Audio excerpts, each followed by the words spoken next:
This is your first term here in the Congress? First term, Iowa 3, the 16 counties, from Polk County, Des Moines, over to Omaha, Council Bluffs area, and then down to the Missouri border. So one big question for you. The Republican agenda is this ideal of passing the Keystone Pipeline is going to be this big job creator, right? And we also saw last month when the OPEC countries met, they're going to decrease the cost of oil, basically pricing out tar sand oil, which would be the oil that comes from the Keystone Pipeline. Is it still possible for that to be the economic generator that Republicans that you guys expect it to be? Well, I think it'd be part of it, regardless of what they are doing in the Middle East. I think it's something that we should still do, not just because of pricings, but because of jobs, the economy, energy independency, national security.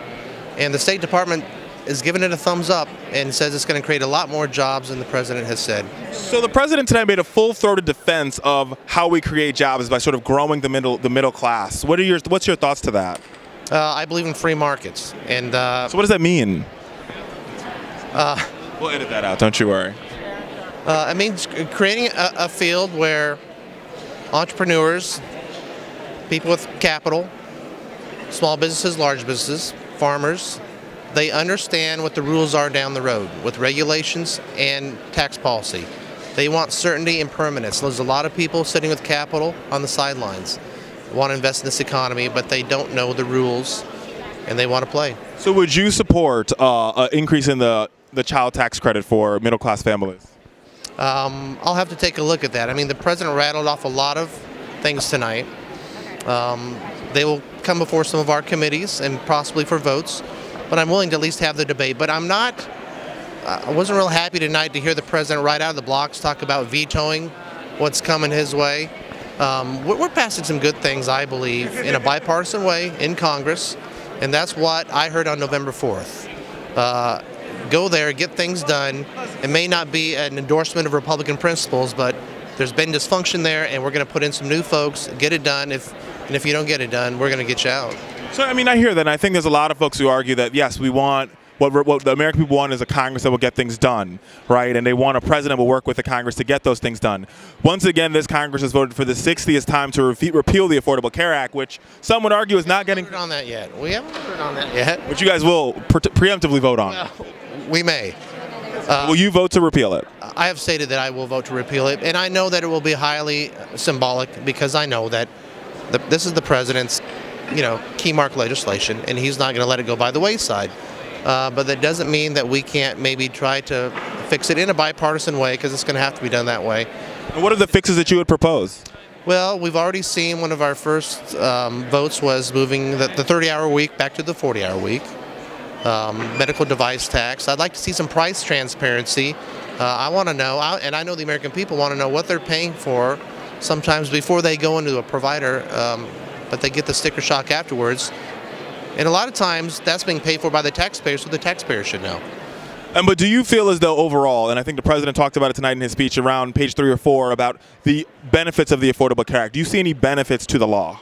There are some things that I would keep in there. I am thrilled that a provision got in there that would make sure that people with pre-existing conditions weren't kicked off their insurance. If you can pay for your insurance, you shouldn't be able to be kicked off. We're having a lot of students still kind of living at home and going back into college and that kind of thing, and being able to stay on their parents' employers' health care. I think that's good too. Well, that's good. I mean, I think it's sensible that, some things work, some things don't work, and see what is the one thing you guys think that you guys can work together on to get done for the American people in this Congress? Well, I'm hoping it's simplification of our tax code. The president has put his foot forward, and I know that Chairman Ryan, he was the chairman of the Budget Committee and now the Ways and Means Committee. He didn't go over there just to sit. I think he wants to move something. We'll move something through the Senate as well. But you got to do it together. You need to work in a bipartisan way, and that's what I heard from the American people on November 4th.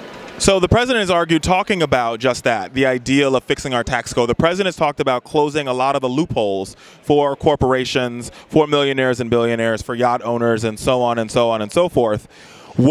In order to close loopholes, what would you be willing to give for the president to get that? What would you guys be willing to give up here on this side of the House? Well, he's talking about, I believe, corporate inversion. Companies that buy a smaller company overseas, domicile over there, and go with the tax rate over there because it's cheaper. You have to ask yourself why corporations do that. I hate it.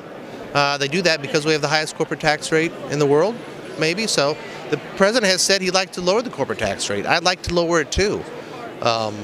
Would you lower it if they close the loopholes? I'd probably like to do it lower, but I'll compromise and meet them in the middle. And when we talk about the credits, the deductions, the incentives, I mean, I think you need to put everything on the table. And that's going to make a lot of members uncomfortable because a lot of those items, you know, help their districts or their states. But you start there in an honest way, and you can move things off the table, but you got to start there. There may be some things we take off the table because we think it's a good way to promote public policy. Well, Representative Young, we thank you for being with us, and we thank you. Your district has a great congressman, somebody who's sensible. That again. I will. And we'll be sure to post this. Thank you so much for being with us. We appreciate it. You bet. Bye-bye.